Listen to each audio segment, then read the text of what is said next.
knowing that my grandpa served in World War II in the Pacific. But like many men of his generation, he didn't talk much about it to his kids and grandkids. I knew 3 basic facts. He was 17 when he joined the Marines, and the whole family credited the bombing of Hiroshima and Nagasaki with saving his life. Then, about 12 years ago, my husband interviewed him for an English paper. Well, between that time and when he died in 2009, I got to listen to many of his stories whenever we'd go out to eat, which was about once a week. Well, with his death, and with the death of so many of the men who fought, both during the war and since then, we're losing not just them, but their stories. So I'd like to pass a little bit of him from me to you. Corporal Reuben Brewster joined the Marines when he was 17 and ended up serving in the 2nd Marine Division.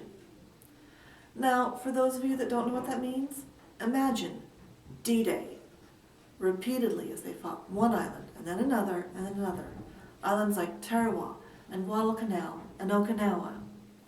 And to make matters worse, everyone knew, officers, soldiers, Japanese, that the next target was Japanese mainland, and it was going to be those very same Marines who were the spearheads. It was expected that there would be 100% casualties. Of course, that doesn't mean 100% deaths, but, 100% casualties, a lot of deaths. So these men that were going to form the spearhead, imagine their delight and surprise when one day, suddenly, the war's over. It's done. There's no more looking ahead at almost certain death. It's just done. Well, what happens to them then? For many of the men, they did end up going to Japan. Of course, a lot differently than was planned, but still, they ended up going. Others ended up going and serving in China. My grandpa ended up serving in Tientsin, China. Now, China had been our ally during the war, but they took a lot of beating because the Chinese occupied them. But America went in with the idea that we would help rebuild. Of course, that should have been simple enough, right? That's the end of the story. Not quite. See, there was a civil war going on in China, and it ended up upsetting the Marines a bit. See, they thought war was done. They were done listening to shells go off, seeing their brothers in arms die. No, see, they were never targeted by either group. But imagine you're sitting here in your camp, and this side's firing artillery at this side's firing artillery at this side, and, they had served in enough campaigns to know that this artillery didn't always meet this target. Luckily, none of them ever died from that, but some of the men did die because of the Civil War. See, every time they'd go into town, they'd have to sweep for bombs. And every time they'd come back, they'd have to sweep for bombs. And more than one man died because the bombs weren't found, or they were the engineers searching for them and, well, they were found a little too well. So the men were starting to not like the Chinese because of that fact, but, war, they kind of understood it. Not much could be done. There were also problems with cultural differences. Partially because of cultural, partially because they've been at war for so long, and partially because of the poverty. See, one thing about my grandpa is I don't know if he felt this strongly about theft before going to China, or if it was a result of going to China, but let me tell you, he could not stand thieves. While he was there, he worked at an airport helping rebuild it, He was an engineer. Part of his job was giving out the tools to the locals they were hiring and getting them some food, getting them working. Well, give them the tools, get them going on a job. They'd come back a little bit later and there's the job. There's no men, no tools. A few days later, they may see the men again, but those tools were gone. This happened again and again and again. Well, while all that's going on, surprisingly, he's learning to respect the Japanese.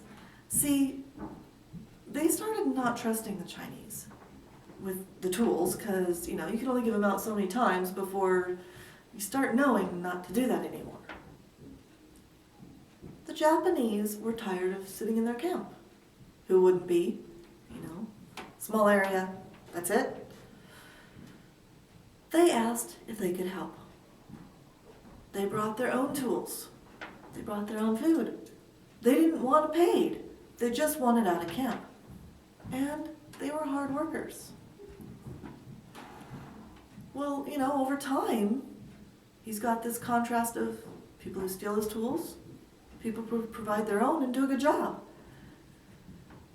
Well, that'd be one thing. It's not personal, right? But he had an incident in town that made him feel a little more personal. He was in a rickshaw and, it's being pulled by this man, and it takes an unexpected detour down an alleyway. Just barely wide enough for this rickshaw, by the way. And he looks ahead. And there's some not nice looking men ahead of him. Well, he can't very well go forward safely. And he can't go either way because walls. He manages to go up and over and out the backside of the rickshaw. Luckily, a couple of MPs had seen this rickshaw take a detour down an alleyway, and they had come to save the Marine. And so they got him to safety. So nothing bad happened, but he was pretty sure that something bad was going to happen. Maybe just theft, but maybe something much worse. So there were concerns about theft. Well, there's poverty, so maybe he could have gotten over that. But there were also cultural differences. Every time he told this story, you could tell it just left such a sour taste in his mouth. See, they have a different idea on the purpose of family.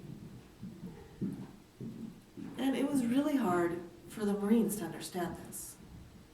Well, there was a certain incident that was super hard for my grandpa to understand. Him and his friends were in town, and there was this young, pretty girl being sold to this ugly, old Batman.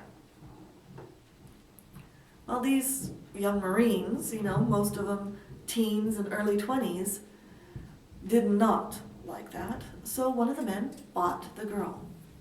Of course, that's about all they could do because they lived on a Marine base. So they gave her back to her family. Everyone comes out ahead, right? The girl ends up with her family. The families ended up with the money. The Marines have made themselves feel good. Win-win.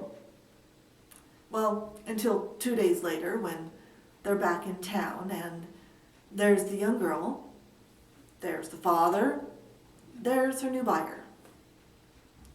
They learned quickly to stay out of business, but they also learned quickly that they did not like it very well. By the end of his less than 1 year in China, he learned to think of the Chinese as lazy and thieving and just generally dishonest. In contrast, he learned to think of the Japanese as honest, hard-working people. Until he died, he said of them that they were, you knew where you stood with them. If you were at war with them, you fought for all you were worth. if it was time for peace, they were peaceful and helpful and kind. Anyways, I just thought you would enjoy a little bit more about World War II and a little bit about my grandpa and his stories. Thank you.